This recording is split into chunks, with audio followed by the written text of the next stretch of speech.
မန်စီးတီးနဲ့၄မှတ်ပဲကွာတော့တဲ့အခြေအနေကြောင့်စီတူလွင်ထပ်ဖြစ်ဖို့နီးစပ်လာတဲ့အာဆင်နယ်ပြီးခဲ့တဲ့3ရာသီဆက်တိုက်ဒုတိယလူအဖြစ်နဲ့ပဲကျေနပ်ခဲ့ရတဲ့အာဆင်နယ်အသင်းဟာဒီရာသီမှာတော့ဒီလိုထပ်မဖြစ်ရလေအောင်အစွမ်းကုန်ကြိုးစားနေတာအားလုံးအသိပါ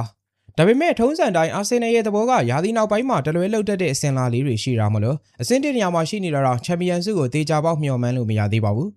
အခုလဲမင်းညကကစားခဲ့တဲ့ပွဲမှာအာဆင်နယ်အသင်းဟာဘရန်ဖို့နဲ့တကိုးစီတရေကြခဲ့တာကြောင့်အမှတ်ပေးစရာထိပ်မှာ6မှတ်အထိဆက်လက်ဖြတ်တောက်ထားနိုင်မယ့်အခွင့်အရေးကိုလက်လွတ်ခဲ့ရပါတယ်ဒါဟာအာဆင်နယ်ရဲ့အနောက်ကနေဘယ်အချိန်ချီချော်မလဲစောင့်မျှော်လင့်နေတဲ့မန်စီးတီးတို့အတွက်တော့တကယ်ကိုအားတက်စရာမျှော်လင့်ချက်တစ်ခုဖြစ်သွားခဲ့တာပါနီးပြအန်ဂိတ်ဒရူးစ်ရဲ့ဘရန်ဖို့အသင်းဟာဒီရာသီမှာအိမ်ကွင်းရှုံးပွဲ2ပွဲပဲရှိသေးတာမလို့အာဆင်နယ်နေတဲ့ဒီပွဲမှာရှုံးပွဲမတွေ့ခဲ့တာကိုပဲကံကောင်းတယ်လို့ဆိုရမှာပါပထမပိုင်းမှာဆိုရင်အာဆင်နယ်ဂိုးသမားဒေးဗစ်ရာယာကအေဂေါတီယာဂိုရဲ့ပြင်းထန်တဲ့ခေါင်းတိုက်ချက်ကိုလက်စွမ်းပြကာကွယ်သွားနိုင်ခဲ့ပါတယ်ဒုတိယပိုင်းမှာတော့အာတီတာကအော်ရီဂတ်ကိုထည့်သွင်းပြီးကစားကွက်ကိုအပြောင်းလဲလုပ်ခဲ့ပါတယ်အဲ့နောက်ဖိအားပေးကစားရင်းကနေပီယာရိုဟင်ကာပီရဲ့ဖြတ်တင်ဘောကိုမာဒူယက်ကီကခေါင်းတိုက်သွင်းယူခဲ့ပြီးအာဆင်နယ်ကိုဦးဆောင်ကိုရစေခဲ့တာပါ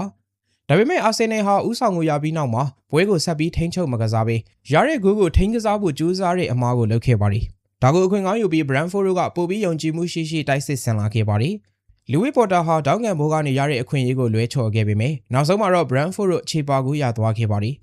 မိုက်ကယ်ကာယိုရီရဲ့လက်ပစ်ဘောကနေတဆင့်ဆပ်ဗန်နန်ဘက်ကခေါင်းနဲ့ဝှေ့ပေးလိုက်တာကိုလူဝစ်ပေါ်တာကအော်ရီဂက်ရဲ့အရှိကနေအမိအယခေါင်းတိုက်သွင်းယူသွားခဲ့တာပါပွဲပြီးနောက်ဆုံးမိနစ်20မှာတော့ဘရန်ဖို့ကပဲအနိုင်ကိုရဖို့ပိုနီးစပ်ခဲ့ပါတယ်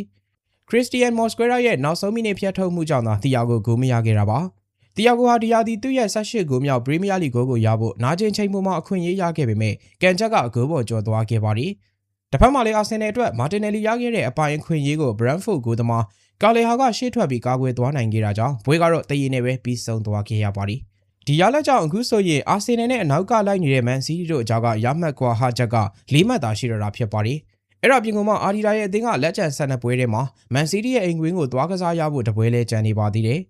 အဲ့ဒီအတွက်အာဆင်နယ်အသင်းအနေနဲ့ချန်ပီယံဖြစ်ချင်ရင်အခုလိုမျိုးလုံးဝအမှားခံလို့မရတော့တဲ့အခြေအနေကိုရောက်နေပါပြီ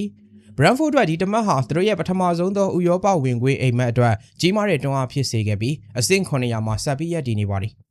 အခုတော့အာဆင်နယ်တို့ခြေချော်ခဲ့ပြီဆိုတော့ချန်ပီယံလူပွဲကပိုပြီးရင်ခုန်စရာကောင်းလာပါပြီထုံးစံတိုင်းမန်စီးတီးကပဲအမိလိုက်ပြီးကြောဖြတ်သွားမလားဒါမှမဟုတ်ထူးထူးခြားခြားအဖြစ်အာဆင်နယ်ကပဲ DPR တွေကိုကြောဖြတ်ပြီးစူဖလားကိုသိမ်းပိုက်မလားဆိုတာရင်ခုန်စိတ်လှုပ်ရှားစွာနဲ့စောင့်ကြည့်သွားရမှာဖြစ်ပါတယ်